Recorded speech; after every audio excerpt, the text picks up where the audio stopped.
철학자들의 주된 주제 가운데 하나가 뭐냐면 사람이 자신을 아는 것입니다. 네 자신을 알라, 이렇게 델피 성전 신전에 기록되어 있는 이 문구를 소크라테스도 자주 인용을 했다고 그러는데요. 네 자신을 알라. 자기 자신을 아는 것이 우리 인생에 있어서 얼마나 중요합니까? 그러나 우리가 한번 솔직히 한번 대답을 한번 해봅시다. 여러분들은 여러분들 자신에 대해서 얼마나 알고 계십니까? 누군가 여러분들에게 너는 누구냐? 너는 어떤 존재냐? 라는 이런 궁극적인 어떤 철학적 물음이라고 할 수 있겠죠. 이렇게 묻는다면 우리 성도님들 어떻게 혹시 대답을 하실 수가 있습니까?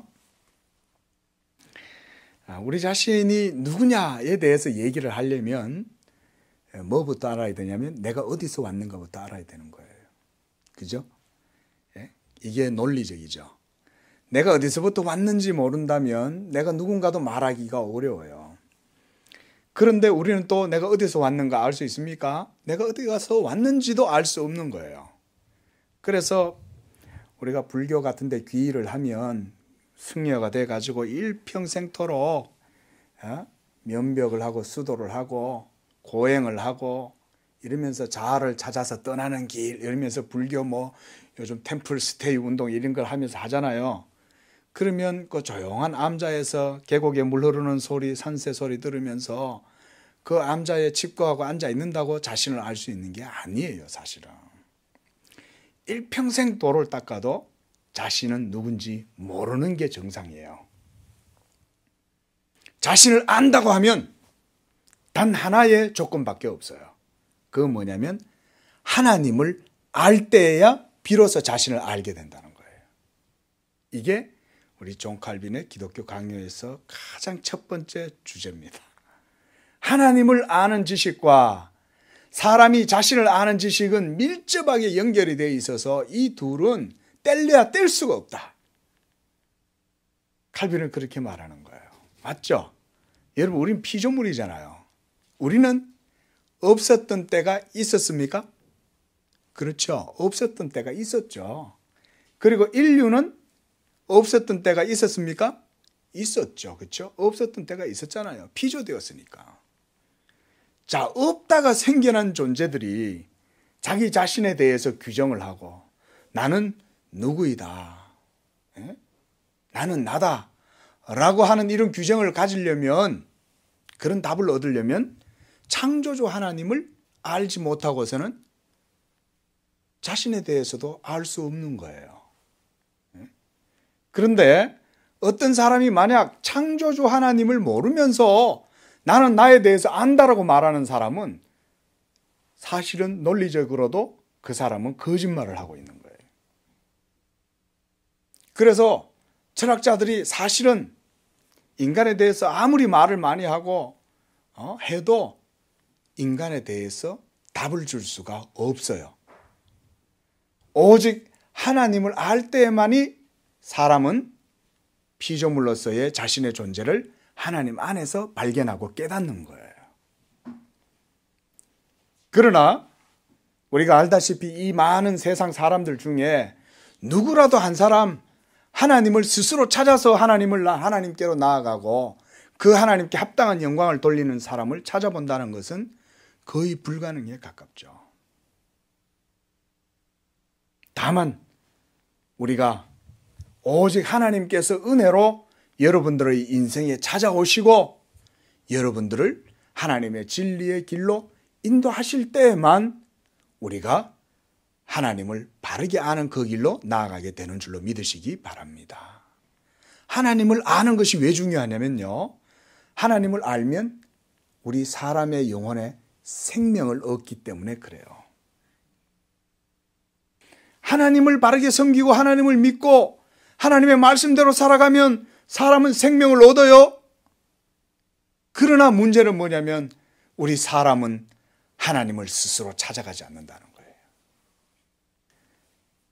깊은 암자에 들어가서 평생을 칩거해도 하나님을 찾는 게 아니라 나를 찾기 위해서 번뇌하고 고민하는 거예요. 인생 108번네 이러면서 막 염주를 돌리고, 제가 죄송합니다. 종교에 대해서 폄하를 하는 건 아니에요. 불교는 종교라기보단 제가 볼 때는 철학에 가까워요. 불교가 그래서 철학이 깊습니다. 불교 철학은 굉장히 깊어요, 사실은. 그런데 그렇게 깊은 철학을 해도 하나님을 아는 지식에는 도달할 수가 없는 거예요. 심지어 불교에서는 그러거든요. 돌을 닦다가 네 눈앞에 부처가 탁 나타나거든. 그 부처를 죽여라. 이렇게 말해요. 왜? 그들은 아는 거예요. 부처를 떠올리는 것은 그것은 허상이라는 것을 알기 때문에 부처를 죽이라는 거예요. 왜 부처가 떠오르겠습니까? 사람의 마음 속에 종교심이라는 것이 있기 때문에 그래요. 그래서 칼빈은 이것을 종교의 씨다. seed of religion 그랬어요. 예? 사람의 마음 속에는 종교의 씨가 있어요.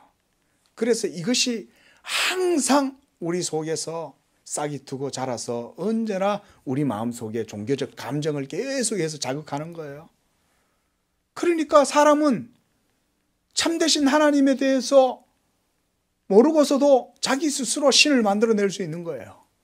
그래가지고 온갖 우상을 인간들은 다 만드는 거예요. 여러분, 지구상에 어떤 나라라도 다 가보십시오. 선진국이든 후진국이든 소위 미개하다는 저 아마존에 있는 원시 부족들 속에도 들어가면 종교는 있습니다. 나는 신의 존재를 안 믿는다. 그런 사람도 신을 벌써 믿어요. 부정할 수 없어요. 중요한 건 뭐냐면 사람의 마음속에 이와 같이 하나님께서 처음에 창조하실 때 사람을 하나님의 형상으로 창조하셨다는 거예요. 한번 따라해 보겠습니다. 하나님의 형상. 하나님의 형상으로 우리 사람이 지음바 되었기 때문에 우리 사람은 당연히 자기를 창조하신 그 근원의 형상이신 하나님을 찾게 돼 있다니까요. 자기의 근원인 하나님을 찾지 않는다면 그것은 말 그대로 배은망덕한 거예요. 그렇죠? 예? 여러분들의 자녀가 그들을 낳아준 부모, 그 부모를 갖다가 업신여기고 페루나처럼 그렇게 행동하면 어떻게 되겠습니까? 그거는 자신의 근원을 부정하는 거니까 그것만큼 폐역이 없는 거예요. 그걸 폐륜이라고 그러잖아요. 여러분, 우리 인생들도 마찬가지입니다. 우리 사람은 창조주이신 하나님을 기억하고 그 하나님께 영광을 돌리고 그 하나님께로 나아가도록 창조되어져 있어요. 오늘 18절 보니까 성경에 사도 바울도 분명히 그걸 알아요. 하나님의 진노가 불의로 진리를 막는 사람들, 이 진리를 막는 사람들이란 하나님을 믿지 않는 사람들을 말합니다. 왜 하나님을 믿지 않는 게 진리를 막는 것이냐? 하나님을 믿을 수밖에 없는 게 원래 자연 순리인데 하나님을 믿지 않으니 진리를 막는 것이다 이 말인 거예요. 여러분, 사람들이 믿지 않는다고 해서 그게 뭔가 논리적인 부족함이 있고 뭔가 그들에게 논리적인 대답이 없기 때문에 안 믿냐? 그건 아니에요. 성경은 그렇게 얘기하지 않습니다. 오늘 보면. 왜냐하면 사람은 말씀드렸죠. 하나님의 형상으로 창조되었기 때문에 당연히 창조주이신 하나님을 기억하고 생각할 수밖에 없어요. 그리고 그들의 마음 속에는 소위 양심이라는 법을 하나님께서 그 속에 새겨 넣어 두셨어요. 그래서 칸트는 사람의 마음 속에는 양심의 법이, 이 법이 명령형으로 주어져 있다 이렇게 말했어요. 그래서 그걸 정은 명법이다. 칸트는 그렇게 말했어요. 주어져 있다는 거예요. 예? 형식적으로 딱 찍혔어요. 이걸 경률이라고도 그래요. 예? 준칙이라고도 그러고. 그러니까 틀이 딱 사람 마음속에 잡혀져 있기 때문에 이 틀대로 사람이 살면 하나님은 자연스럽게 믿게 돼 있다 이 얘기인 거죠. 칸트가 그 얘기를 한 게 아니라 사도 바울이 지금 그 얘기를 하는 거예요. 그래서 불의로 진리를 막는 사람들의 모든 경건하지 않음과 불의에 대하여 하늘로부터 하나님의 진노가 나타난다 이렇게 말해요. 그러니까 여러분, 하나님을 안 믿는 사람들이 신의 존재를 부정하잖아요. 그러면서 신이 어디 있어? 라고 하면서 대담하게 신을 조롱하면서 신을 믿는 사람들을 또 조롱하고 멸시하고 그렇게 하는 사람들이 집으로 돌아갈 때 밤길에는 어떻게 하는 줄 아세요? 신의 화살이 자기한테로 날아올까 봐 버들버들 떨면서 들어가는 거예요. 그러면서 비 오는 날 갑자기 하늘에서 번개가 꽈라당 하고 치면은 놀라가지고 혼배백산 해가지고 이불 속으로 들어와 집 바깥에도 못 나와요. 그런 사람들이. 여러분, 하나님을 비방하거나 하나님이 없다고 담대하게 소리를 지르고 그런 사람들이 그 마음 속에 있는 하나님의 신적인 신성에 대한 의식과 그 명백한 양심의 증거까지 부정할 수 없죠. 그 마음속에 찍혀 있기 때문에 하나님이 그렇게 만드신 거예요. 그래서 성경은 하나님께서 사람에게 영원을 사모하는 마음을 주셨다 그랬어요. 영원을 사모하는 마음을 주셨다는 얘기는 인간이 육적인 존재로 시공간 속에서 삶을 살아가지만 인간의 근원적인 삶의 방향은 영원하신 하나님께로 향하게 돼 있다 이 말인 거예요. 그래서 칸트도 그랬어요. 내 마음에는 도덕률이 있고 하늘에는 별이 빛난다 이렇게 말했어요. 밤하늘엔 별이 빛나고 내 마음속엔 도덕률이 있다 이렇게 말한 거예요. 예?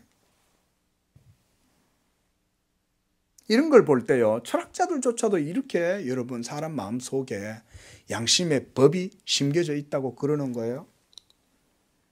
여러분 나중에 하나님께서 온 세상을 심판하실 때 어떤 분이 이런 질문을 해요. 목사님, 우리는 다 예수의 복음이 전해져서 그 복음을 다 듣고 믿었지만 그래서 그 복음을 듣고도 믿지 않은 사람들은 하나님이 심판하시겠지만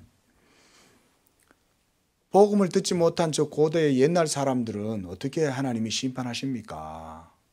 자, 우리 한번 찾아보겠습니다. 로마서 2장 바로 뒤에 있죠? 12절 한번 보십시오. 함께 읽어봅니다. 시작. 무릇 율법 없이 범죄한 자는 또한 율법 없이 망하고 무릇 율법이 있고 범죄한 자는 율법으로 말미암아 심판을 받으리라. 그러니까 율법 없는 사람들은 율법 없이 망한다는 거예요.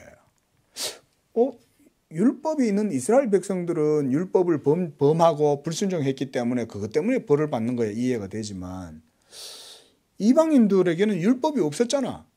그러면 그들에게는 하나님이 어떻게 그들을 정죄하고 심판하시는 거지?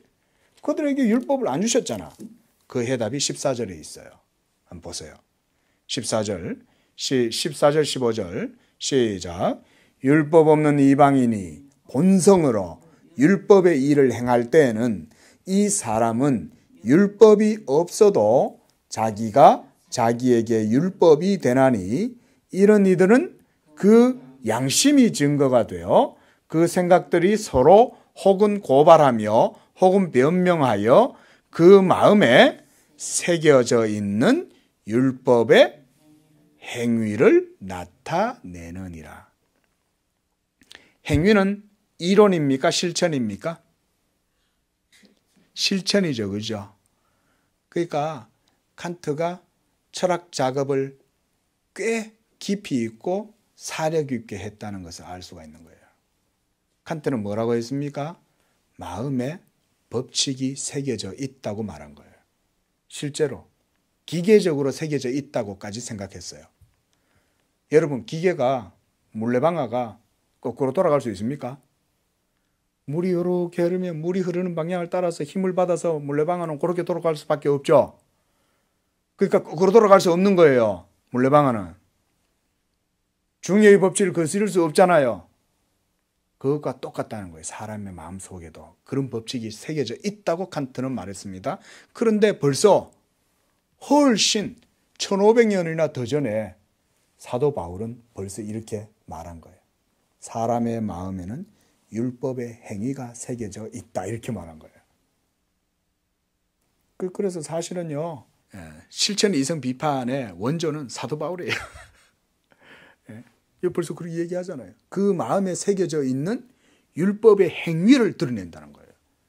행동하지 않아도 마음속에 벌써 어떻게 행동해야 되는지 벌써 그 법칙이 새겨져 있다고 그러는 거예요. 그러니까 그 법칙에 법칙의 행위를 해야 그게 사람이다. 칸트는 그렇게 생각한 거예요. 그래서 그 법칙, 도덕 법칙을 지키지 않고 살아가는 것은 사람도 아니다. 이렇게 생각한 거예요. 칸트는 사람은. 그만큼 기계적으로 새겨져 있다고 생각한 거예요.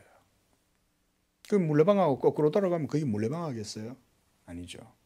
자, 보세요. 그러니까 사람 마음속에 뭐가 생겨져 있다는 겁니까? 이게 양심이 증거가 된다는 거예요. 이 양심이란 하나님께서 사람을 창조하실 때 하나님의 형상의 본질이에요. 그래서 우리 사람은 하나님을 섬길 때 하나님을 법대로 섬기는 거예요. 예? 하나님의 말씀대로 하나님을 섬기는 거예요. 그래서 우리가 지난주에 성경 공부하면서 그 말씀 드렸죠. 그렇죠? 왜 하나님이 에덴 동산에 계명을 세웠냐? 왜 계명을 세워가지고 선악과 나무를 먹고 인류가 이와 같이 비참하게 되었냐? 그것은요, 원래는 필연적으로 그렇게 할 수밖에 없는 거예요. 하나님께서 우리 사람으로 하여금 하나님의 생명을 누리고 살아가려면 이와 같이 우리 사람이 하나님의 계명을 따라 살아갈 수밖에 없는 거예요. 하나님이 말씀이신데 우리가 어떻게 말씀을 떠나 살 수 있어요? 그죠? 맞잖아요. 말씀이신 하나님이 우리를 창조하셨다면 우리는 당연히 그 말씀을 따라서 사는 거예요. 우리가 필요성 자체가 그런 거예요. 그러니까 하나님께서 자기의 언약으로 우리와 약정을 맺으시고 아담이 그 언약을 지키고 순종했을 때 그것을 통하여 아담과 함께 아담에게서 태어나는 모든 우리 인류가 하나님의 백성이 되고 하나님은 저희의 하나님이 되고 저희는 하나님의 백성이 되므로 하나님의 언약이 이루어지도록 그렇게 해서 선악과 나무를 만들어 놓으신 거예요. 그게 하나님의 경륜이에요, 여러분. 그런데 타락했죠. 불순종함으로 지금 인류가 모두 하나님을 떠나 있는 거죠. 그런데 하나님을 떠나서 복음을 안 들었다고 해서 마지막 날 심판할 때 사람들이 어떻게 심판을 받겠냐? 양심으로 한다는 거예요. 그래서 14절에서 율법 없는 이방인은 본성으로 율법의 일을 행할 때에 율법이 없어도 자기가 자기에게 율법이 되나니, 이 말은 방금 말씀드렸던 그거예요. 사람의 마음 속에는 딱 그렇게 행하지 않으면 안 되도록 벌써 양심이 벌써 감각을 작용을 해요. 그래서 살인을 하거나 거짓말을 하거나 미워하면 벌써 내 양심이 스스로 알려주는 거예요. 야, 너 사람을 거짓말하면 안 돼. 나쁜 짓 하면 안 돼. 도둑질하면 안 돼. 안 가르쳐줘도 아는 거예요, 여러분. 하나님이 그렇게 사람의 형상을 창조하신 거예요. 저에게도 아주 끔찍한 기억이 하나 있어요.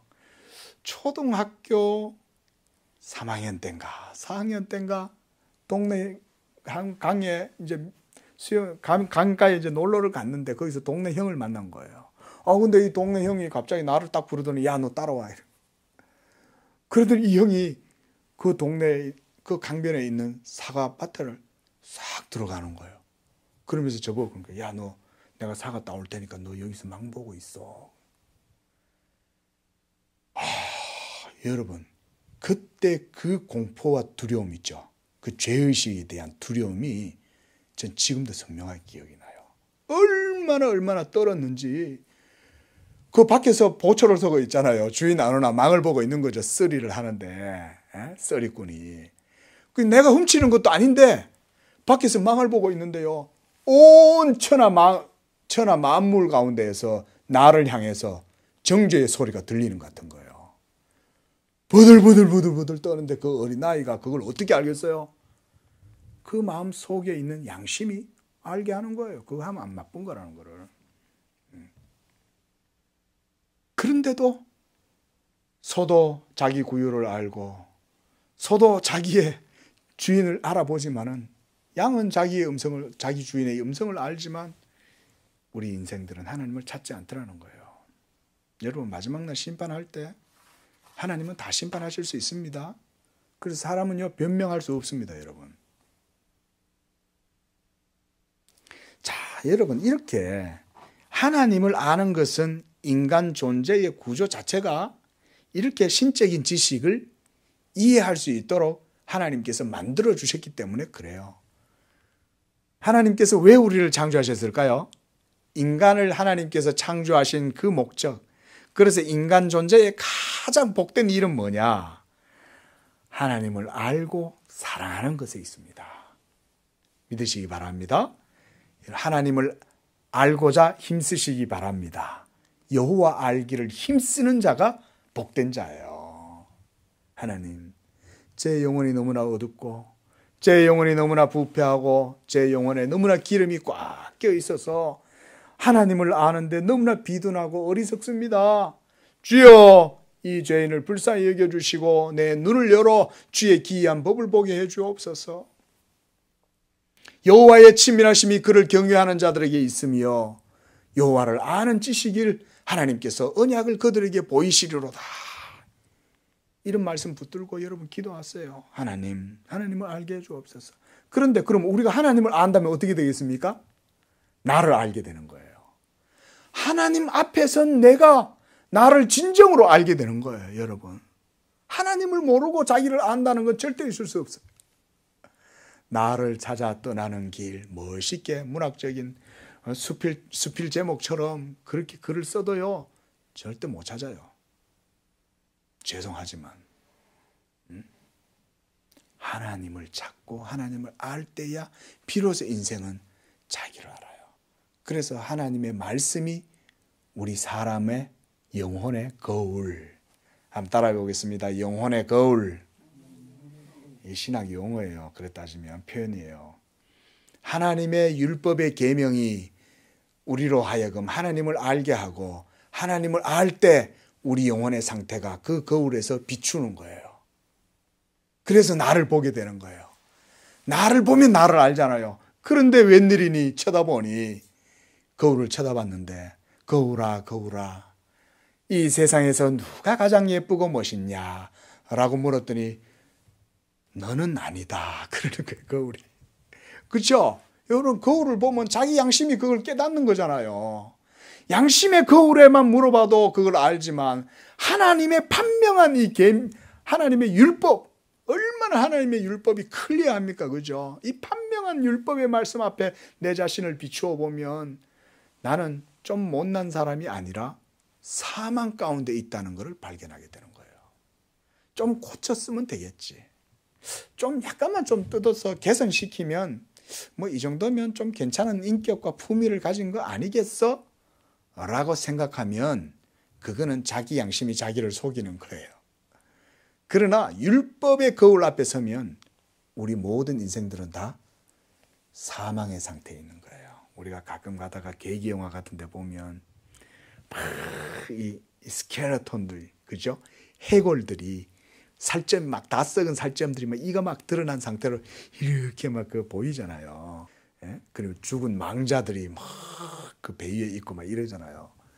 여러분, 거울을 들여다보면 우리 영혼의 상태가 사망이라는 사실을 율법의 거울을 통해서 발견하게 되는 거예요, 여러분. 자, 여러분들이 우리가 내 자신의 상태를 율법을 통해서 깨달으면 우리는 어떻게 하면 될까요? 자기 자신의 비참한 모습과 더럽고 저주스러운 모습을 보고 그것을 경멸하면서 하나님의 품을 떠나야 되겠습니까? 그렇죠. 그게 바로 율법의 순기능이에요. 하나님이 우리에게 율법을 주신 이유는 하나님의 거룩한 의의 기준을 우리에게 제시하심으로 우리가 죄인되고 사망의 비참한 상태에 처해 있다는 것을 깨닫게 함으로 우리로 하여금 하나님께 돌이켜 고침을 받게 하시려고 율법을 주시는 거예요. 우리를 정죄하려고 율법을 주신 게 아닙니다. 그럼 하나님이 벌써 지옥에 보내버려야죠. 그런데 하나님은 율법을 주신 거예요. 네? 이제 레위기 읽으시죠? 그럼 이제 그런 의미로 읽으시면 됩니다. 그걸 주신 이유는 우리로 하여금 살게 하시려고 율법을 주신 거예요. 그런데 하나님을 믿지 않는 사람들의 마음은 어떠냐면 이렇게 자기 마음속에 하나님을 알 만한 것이 보여도 그것을 따라서 하나님을 섬기는 대로 나아가는 것이 아니라는 거예요. 19절 보세요. 이는 하나님을 알 만한 것이 그들 속에 보인다 그랬어요. 말씀드렸죠. 로마서 2장 14절에서 그죠? 2장 14절 15절에서 양심의 증거가 벌써 다 알려주는 거예요. 그러니까 여러분 사람의 인격은 온 천지 만물 가운데에 역사하시는 하나님의 신적인 의식에 대해서요 다 알아요. 그래서 18절 하반절에 보면 하늘로부터 하나님을 믿지 않고 불순종하는 자들에 대한 모든 경건치 않음과 불의에 대하여 하나님의 진노가 하늘에서부터 임한다는 것이 그들 속에 보인다는 거예요. 그건 다 알아요. 그걸 부정할 사람은 없어요. 여러분 지금 이 세상에 하나님을 믿지 않고 살아가는 수많은 사람들 있죠. 그들 마음속에 제가 장담합니다. 마지막 날 죽을 때 그 죽음의 두려움 앞에서는 다 벌벌벌 다 떨 거예요. 그리고 신에 대한 두려움이 그 속에 다 있어요. 하나님께서 이를 그들에게 보이셨느니라 그런 거예요. 하나님이 보여주셨다는 거예요.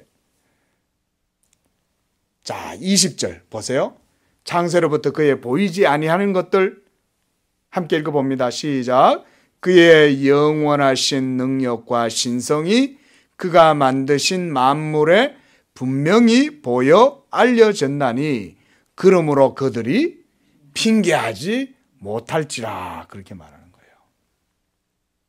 하나님의 영원하신 능력과 신성이 만물에 분명히 보여 알게 된다. 그러나 인생들은 끝까지 하나님께로 돌이키지 않습니다. 21절 보세요. 하나님을 알되 하나님을 영화롭게도 아니하고 감사하지도 아니하고 그 생각이 허망하여 미련한 마음에 어두워져 버렸어요. 도리어 하나님에 대한 신적 의식을 가지면 오히려 그 하나님을 찾아 나가고 그 하나님 알기를 위해서 힘써야 될 텐데 그게 아니라 오히려 하나님을 영화롭게도 아니하고 감사하지도 않고 그 생각이 오히려 허망하여져서 미련한 마음이 점점점 어두워져 버리는 거예요. 자, 여러분 어린아이들의 마음은요 우리가 밝죠. 그렇죠? 어린아이들은 그래서 순수하고 어른들보다 훨씬 더 마음이 밝고 깨끗해요. 맑아요. 그런데 어린아이들도 자라면서 점점점 하나님의 신성을 의식합니다. 그리고 모든 만물 가운데 하나님의 이 신적인 능력과 영광이 드러난다는 것을 그들을 봅니다. 자라면서. 그런데 거기에서 점차 죄의 길로 마음이 구부러지고 어그러지고 삐뚤어져 가는 거예요. 그러면 나중에 그 아이들이 자라서 어떻게 하냐면 하나님이 어디서 안 보이잖아 이렇게 되는 거예요. 어디 한번 하나님에 대한 증거 좀 내놔봐 라고 자기 양심을 속이는 거예요. 벌써 그때가 되면. 그리고 뭘 믿냐면 자기의 이성을 믿기 시작하는 거예요. 내 판단과 내 선택과 내 의지와 내 결단과 나의 뜻이 더 중요하지. 예? 신이 어디 있어? 내가 천상천하 유아독존 내가 인생의 주인이지 라고 하면서 독립을 하나님께로부터 선언하고 하나님을 섬기지 않아요. 문제는 그렇게 해서 하나님을 떠나가지고 자기의 독립성과 주체성을 주장하면 잘 사냐? 절대 그게 안 되는 거예요. 절대. 하나님을 떠나서 잘 사는 인생이 없어요. 그런데도 그렇게 사는 거예요. 그런데 희한하게 하나님을 안 섬기면서도 뭘 섬기냐? 23절 보세요. 썩어지지 아니하는 하나님의 영광을 썩어질 사람과 새와 짐승과 땅에 기어다니는 동물 모양의 우상으로 바꾸어버리는 거예요. 아니 우상을 섬기느니 살아계신 하나님을 섬기지. 그렇잖아요. 제가 어릴 적에 제 주변에 믿지 않아야 하는 분들 볼 때 제가 한 가지 의문이 있었어요. 아니 예수 믿는다고 그렇게 예수 믿는 사람들을 우리를 핍박하고 멸시하고 무시하고 그러는데 저들은 가면 귀신을 섬기는 거예요. 부적을 가지고 다니는 거예요. 그럼 내가 이해가 안 되는 거예요. 어릴 적에. 아니 그러느니 부적을 갖고 다니는 하나님을 믿지. 아니 베개 속에 부적 집어넣고 명태에 막 북어를 갖다가 차에다 매달아 놓고 그러면서 또 귀신한테 제사 지내고 뭐 하려고 그러냐 이거예요. 결국 사도 바울이 그 답을 제시해 주고 있는 거죠. 하나님을 미워해서 하나님께로 돌아오지 않는다는 거예요. 하나님이 싫은 거예요. 그 마음속에. 그래서 24절 보세요. 그러므로 하나님께서 그들을 마음의 정욕대로 더러움에 내버려 두사 그들의 몸을 서로 욕되게 하셨으니 이는 그들이 하나님의 진리를 거짓 것으로 바꾸어 피조물을 창조주이신 하나님보다 더 경배하고 섬김이라. 결국은요, 그들 마음에 하나님 두기를 싫어하는 거예요. 우리가 읽지 않았지만 이 뒤에 한번 보십시오. 26절 보세요. 이 때문에 하나님께서 그들을 부끄러운 욕심에 내버려 두셨다 그랬습니다. 그리고 28절 말씀 한번 보십시오. 28절 거기 뭐라 그래요? 또한 그들이 마음에 하나님 두기를 싫어했다 이렇게 말해요. 성경은 인간에 대해서 바르게 알아요. 인간이 얼마나 하나님 앞에서 배은망덕하게 하나님을 떠나고 반역하고 하나님의 말씀에 불순종하고 살아가는가, 인간의 타락상을 성경이 가장 잘 알아요. 그래서 여러분 이제 말씀을 마치면서 여러분 우리 자신에 대해서 가장 잘 아는 것은 하나님의 말씀밖에 없어요. 성경밖에 없어요. 성경이 하나님의 말씀이기 때문에 이 말씀을 우리가 그 앞에 비추어서 우리 자신을 보면 우리 자신은 죽어 마땅한 죄인인 거예요.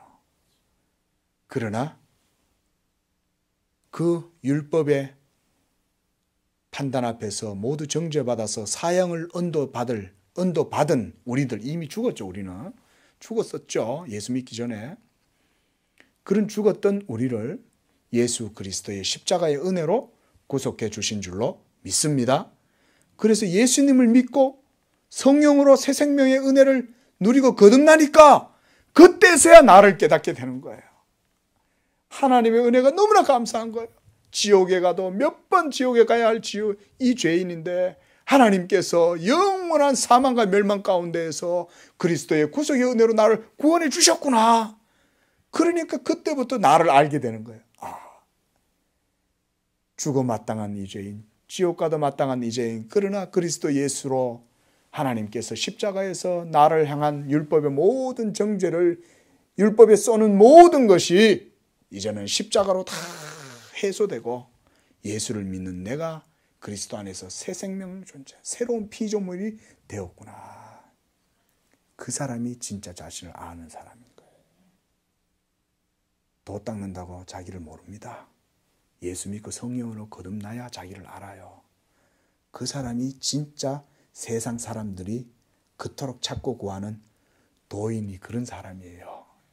우리 양재교회 성도들 이와 같이 온전히 하나님께 모든 삶의 영역에 영광을 돌리시길 바랍니다.